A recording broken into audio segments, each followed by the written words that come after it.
Mes chers amis, bonjour. Mes dernières vidéos qui parlent d'un sujet pourtant essentiel, la mort chrétienne en particulier, eh bien, révèlent bien des cœurs. Voilà. J'ai un athée qui me dit que de toute façon, même si Dieu existe et même si il est Trinité et tout ça, il n'en veut pas. Voilà, au moins les choses sont claires, voyez-vous. Aujourd'hui, on n'aime pas ça. On aime l'eau tiède. On aime être entre deux eaux, voyez-vous, telle une anguille. On se débrouille. Non, non, non. Au moins, les choses sont claires. Notre Seigneur nous a tout donné. Je ne vois pas quel reproche on peut se permettre de faire à Dieu. Je ne comprends pas. Je me fais ici son avocat. Il n'a pas besoin d'avocat. Mais en tous les cas, je me fais ici son avocat parce que je trouve ça dramatique. Voilà, c'est mon avis. C'est comme ça. C'est une offense terrible. Voilà.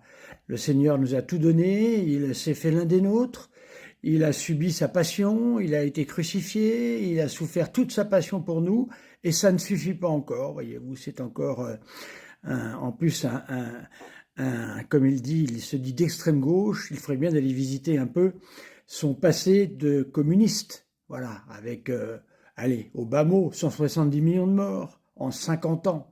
Alors voilà, alors avant de voir l'Église, merci de voir ces réalités. Merci. N'oubliez pas que je ne suis que le facteur, moi, je ne fais que de donner le message, hein. C'est pas moi qui l'ai créé le message, hein. Voilà. Alors, je voudrais dire simplement une chose. Certains me disent, mais pourquoi vous embêtez les gens de la fraternité Saint-Pédis? Ils sont gentils, ils disent une bonne messe, voilà, voilà, etc., etc. Eh bien, mes amis, si je les embête, comme vous dites, c'est pas parce que je ne les aime pas, c'est au contraire parce que j'ai envie qu'ils aillent tous au ciel. Voilà ce que j'ai envie. Et je vais vous rappeler ici une phrase, vous allez comprendre quel est ce que j'ai dans la tête, parce que moi je ne fais pas de faux fuyants, je dis ce que je pense, vous le savez, ça m'a valu assez de problèmes de dire ce que je pense, hein, et je continuerai de le dire parce qu'on n'aime pas la vérité, on n'aime pas la vérité, c'est comme ça. Alors je vais vous dire pourquoi est-ce que j'essaye de les attirer à comprendre où est l'Église. Voilà, parce que c'est la seule véritable question. Je vais citer un pape qu'ils aiment beaucoup, Pie XI.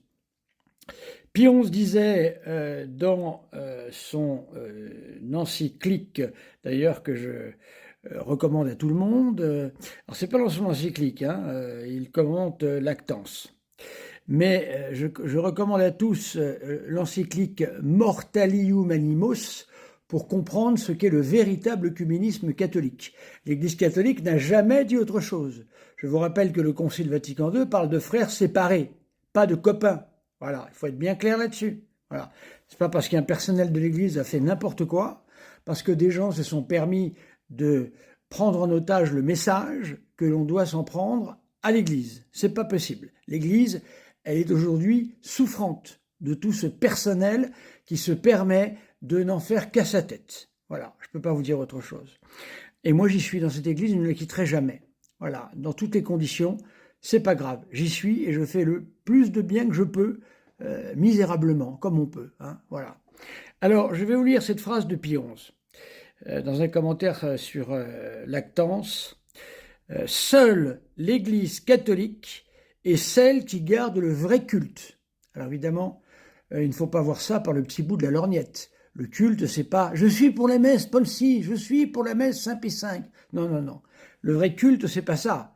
Le vrai culte, c'est le fait d'être l'Église qui adore véritablement le vrai Dieu avec tous les moyens que le Seigneur nous a donnés. L'intégralité des sacrements, le sacerdoce et tout ce dont nous avons besoin. C'est pas la messe. Attention, ne confondez pas. Elle est la source de vérité, la demeure de la foi, le temple de Dieu. Si elle n'existait plus ou si elle n'était plus visible pendant une journée, ce ne serait plus l'Église catholique. Notre Seigneur veut qu'elle soit visible. Moi-même, j'en suis un témoin vivant. Quittant le judaïsme, je suis entré dans l'Église catholique que j'ai trouvée, ou plutôt elle m'a trouvé. Et je ne suis pas rentré à la fraternité Saint-Pédis, non.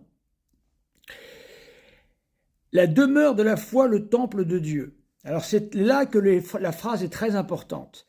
Qui n'y entre pas ou qui en sort se prive de tout espoir de vie et de salut. Voilà, je vous renvoie à l'encyclique Mortalium Animos. Je répète la fin, et c'est pour ça que je suis comme obsédé par ça, si vous voulez. Ces termes sont terribles. Voilà ce que dit Pie XI.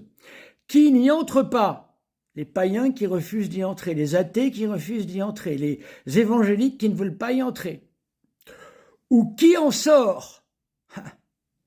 Qui sort de l'Église? Qui sort de l'Église?